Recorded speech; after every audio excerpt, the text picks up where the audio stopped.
These people, most ranging in age from 15 to 25, have each shelled out $15 for a ticket with an option for T-shirts once inside the gates. They're representative of the record-buying public. Right now, nearly 30,000 people are headed to Margaritaville with singer Jimmy Buffett.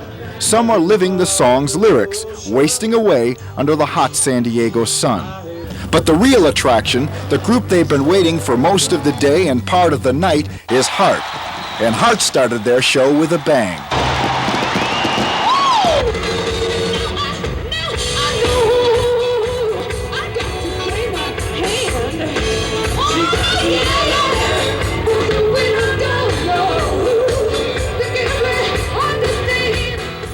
Before the show started, we had a chance to talk with lead singer Ann Wilson.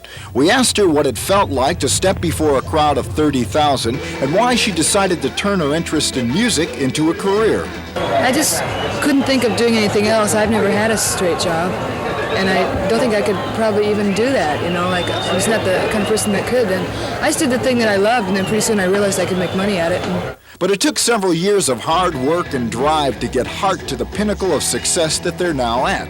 Wilson admits a lot of luck was involved as well. The best advice she can give to groups who are trying to make it is to honestly assess their talent.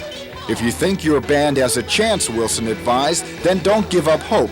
But there's another side to the story. Even if you're the most brilliant person in the world, you might not make it. San Diego is not without its own recording star. He's an extraordinary musical star. Stephen Bishop is here today. Bishop was born and raised in San Diego. He says he's written about 650 songs and admits that getting to the point he's at now was next to impossible. I tried everything, basically. if I went down to a gas station to get gas in my car and I overheard somebody go, "Really?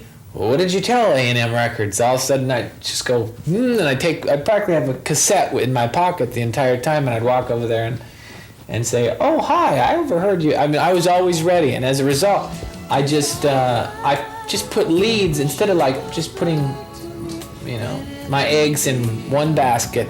I put my eggs in every basket in town. He's also had his share of rejections. Back in 1975, he submitted a song to KGB's Homegrown album, an album which gives local bands a chance to showcase their talent. And I just written this thing, on and on. Down in Jamaica, they got lots of... which succeeded in becoming my middle name. KGB turned down the song, and a year later, Bishop recorded it, and it became his ticket to success. Stephen Bishop was the only person in the recording business who would talk about the prevalence of drugs, especially cocaine, in the industry. And some people have a tough time being with it at 5 o'clock in the morning, and sometimes that's the only time you can get a musician. Sometimes that's the only time you can get studio time, and sometimes you have to go along with it a little bit. And I've done it on occasion. But I don't like it. Bishop thinks all the flack about coke is much ado about nothing. Mostly, he just likes to rock and roll. I wanted to become a rock and roll star. I learned at a very early age that girls were not attracted to history teachers. Tomorrow, a look at some local bands who share that goal.